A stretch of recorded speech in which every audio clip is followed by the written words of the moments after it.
represents, I do believe, Syrup, as well as other amazing talented players on top of that. Making it pretty far in this bracket towards the end of the day here. Bowser Jr. versus Sheik. Pokemon Stadium 2 is the pick.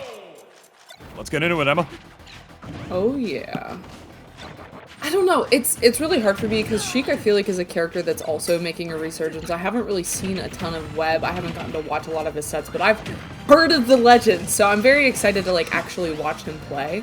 Especially against a character that's very, not like ambiguous, but very weird, like Bowser Jr. I feel like it's not a very normal play style as far as characters in Smash. If you haven't seen Webb play, it's gonna be a show tonight. Okay, let's go. Yeah, that's to you as the our Ohio lass out there specifically. If you don't get to cast this guy as often as we do, this guy, like I mentioned, played Lucas, then went to ZSS, now rocking Sheik. There were some huge not Sheik believers against him who did not believe he was going to do anything with this character. And then, like I said, 9th at, I believe, Let's Make Moves Miami. Almost getting top 8 at that damn tournament. Finally proving himself on the national stage as well as just the local regional one as well. We all know WebbJP. We all love him at this point.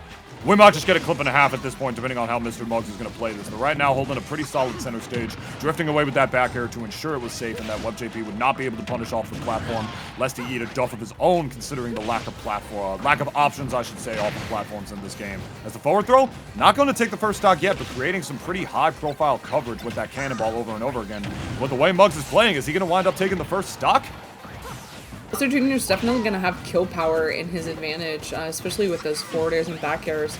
Definitely have to watch out for the cart too, but I feel like with Sheik's mobility, how fast she is, and especially being able to use the bouncing fish if needed, she's not going to really get hit with the cart super often, especially when she's using that Nair to contest against it as well. It seems like Nair's getting a lot of mileage for Webb here. Able to do Nair into Nair as well. Yeah, and it's just stuffing out a lot of approaches, able to get the bouncing fish there for the kill, and Webb going to take this first stock.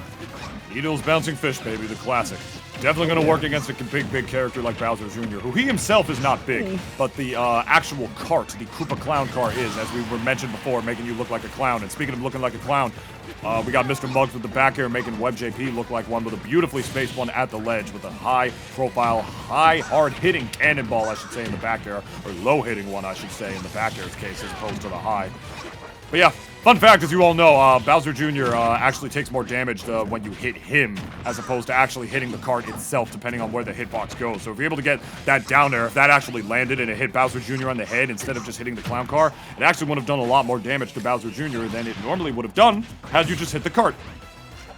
When I was talking about Bowser Jr. earlier, I said that, like, with weirder characters that aren't super meta relevant, like Bowser Jr., there's always, like, a move in your kit that's really good at shutting them down. It seems like Nair is definitely that option for Webb here, using it a lot to stuff out the approaches that Mr. Muggs is going for, especially like the cart. Like, it is just getting so much mileage, and it works out every single time. If he's just using that falling Nair, he tries to get the punish there with the up smash. It seems like Mr. Muggs had a good read on that too, but not able to get the punish and gonna die for it there. Webb sitting at 85.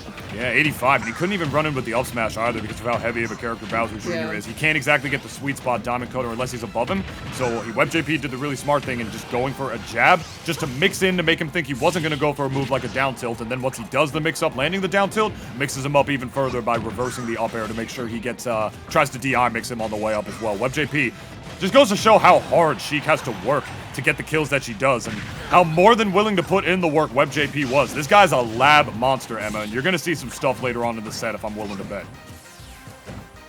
Okay, angling the shield there, like that, expecting like the rising back air, but Mr. Muggs just choosing to also stay in shield himself.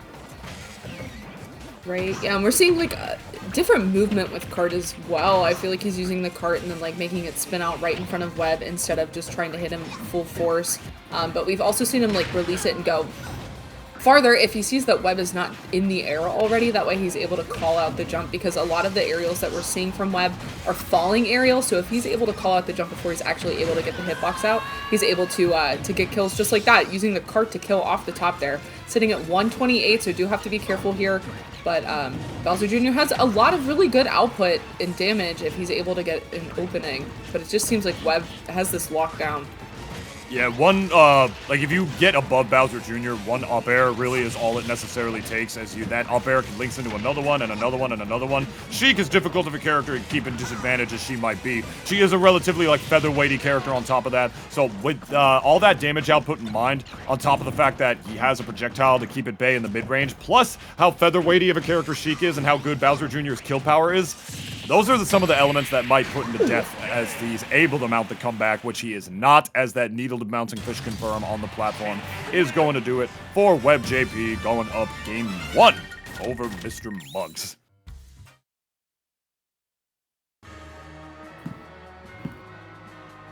Yeah, I don't know. I think he was doing a good job of mixing up different cart usage, but he wasn't getting shut down by nearly as much, but it just seemed like he was really struggling to find kills. We saw him try to go for that up smash and then ended up dying for it instead, but I don't really know. I'm not a Bowser Jr. specialist, so I don't really know what the counterplay to that is, but he definitely needs to find an option that's going to help him. Ooh, getting a ton of damage here, though. Just like you said, those up airs.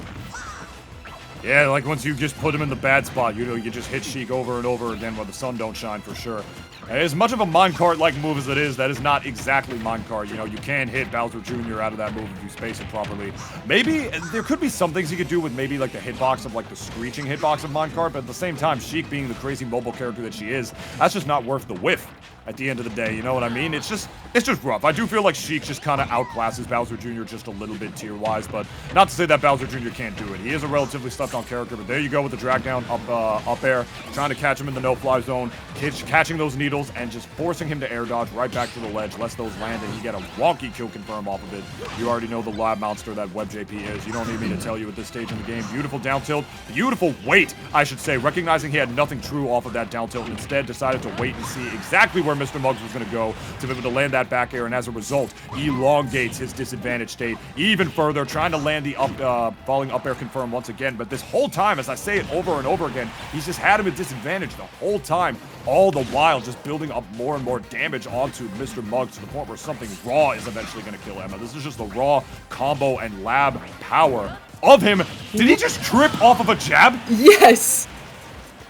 I didn't even know she could do that.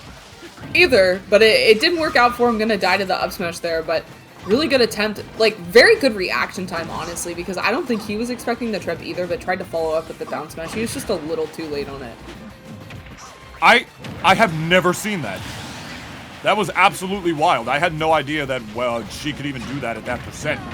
That had to be something percent based as well on top of the jab, because I feel like jab just has like such low like hit stun and knockback because it's a jab and it's supposed to, that even at lower percent, something like that could never happen. That had to have been something like some thing about him being at high percent. I have never seen that interaction before in my life, but that had to have contributed some sort of factor to it. But as I say that, Mr. Muggs still holding the lead in this game number 2, doing a good job at just outmaneuvering WebbJP right now, lest he get hit by a raw stray hit to lead into something else differently. That nair that you were talking about with Sheik now playing more into effect with Mr. Muggs, I should say, on the way back in, showing you who the real Mr. Thugs is. And as I say that, once again, that side B clown card hitbox actually coming into play.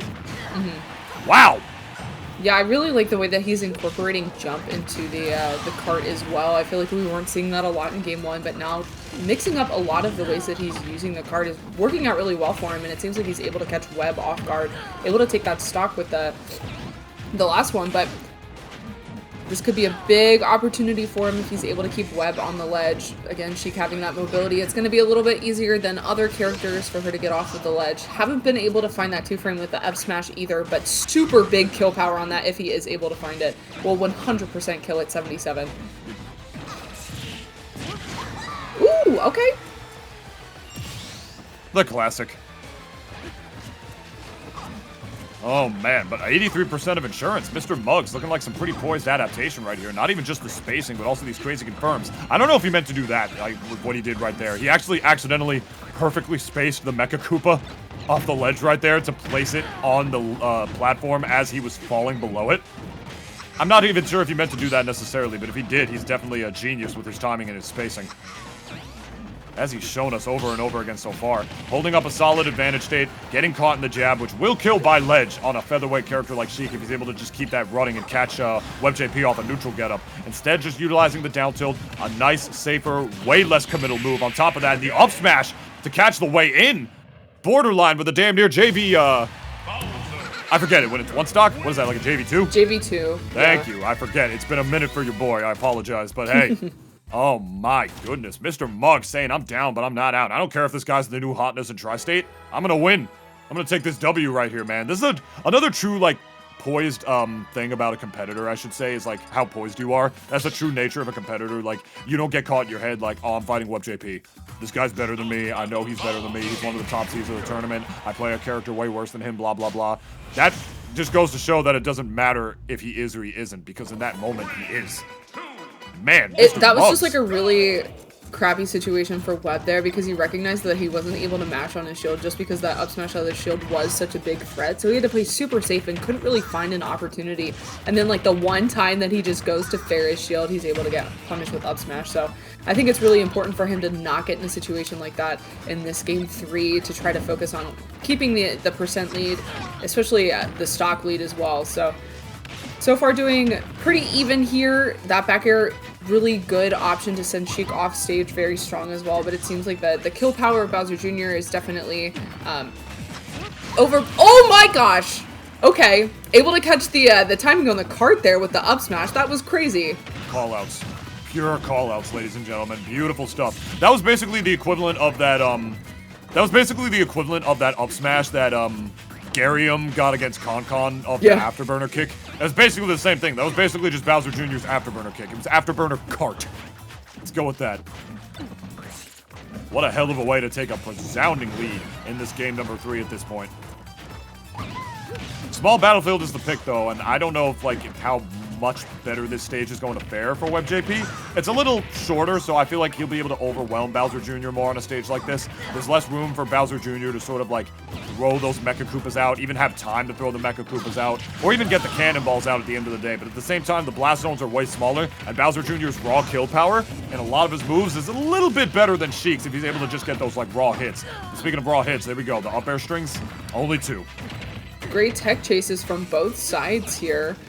Love the grab that we saw from Mr. Muggs, but then again, on the platforms, I feel like WebbJP is just so good at finding these tech chases, able to find the up smash there to seal that stock, and now only at 57%.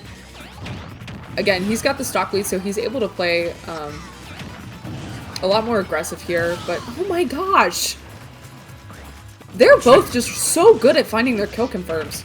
WebbJP tilting his head a little bit at that one. I think he's a little upset that killed him earlier on, but you gotta stay poised, you gotta relax in this situation. This is for advancing further on through top 32 into top 8, I should say. Oh man, yeah, winner of this is going to go to winners quarterfinals, and you do not want to fall down to loser's bracket at this particular stage in the game, my friends. You know that he's going to be looking for those needle confirms right now. He's got the full charge one, trying to get a nair probably into it, decides to use it after the neutral air whips, as very quick decision making on the part of WebbJP. He's going to be rolling in, keeping in mind the fact that he's got the Mecha Koopa card on there, and just holding down his stage, his positioning, right below the ledge. WebbJP very situationally aware right now, as Mr. Muggs tries very hard to force his way at a disadvantage, but just a couple of needles is all it takes, as it's going to pop him right back up, but not without a solid showing of Mr. Muggs before going down to WebbJP right there. He kept that set a lot closer than I feel like a lot of people watching him would necessarily thought it would. Yeah, I love the play that we were seeing from Webb there at the end, just how patient he was playing. He was looking for pokes, he was looking for nair, he was looking for jab, he was looking for needles, just something to set up into a kill, rather than like in a lot of the sets that we've seen today, in those situations where you really want to take that stock, we're seeing a lot of people just throw out up smash, F smash, just trying to find the stock, but Webb just playing patient, waiting for his opportunity, and it definitely worked out for him there, able to take that third game. Ugh. Just don't get hit by short hop, macro, B, reverse, needles. Just don't. Not against him. He'll kill you for it. That was so weird. What was that? I've never seen that interaction before. Well, I mean, whatever, man. I'm not gonna sit here and, like, pretend to explain it to you. All I know is that I know it has to be damage-based at least, because a jab usually does a pretty solid... It usually does have, like, a certain amount of set knockback, or at the very least, it just has very low knockback, but, like, a very low amount of knockback growth to ensure that, like, it doesn't scale too high with percent, to ensure that the jab continues to combo into itself, right? But doing a single hit jab into a trip with Sheik, I genuinely had no idea that was a thing. I'm gonna need somebody to explain that to me later. I don't need nobody to explain that, though. That read was disgusting. Very clean. That was actually terrifying interaction by the ledge, by the way. He actually hit Bowser Jr. out of the up B while he was still in the air, so he was almost stuck in that window where he can't directional air dodge or up B again because the cart was actually on stage, still exploding. And if that happened while he was sliding past the ledge, I think Bowser Jr. would have just died had he not kept his jump because he doesn't have the cart to up B or can air dodge because, as we all know, Bowser Jr. can only neutral air dodge once he does his up B and he's actually in the air with it. So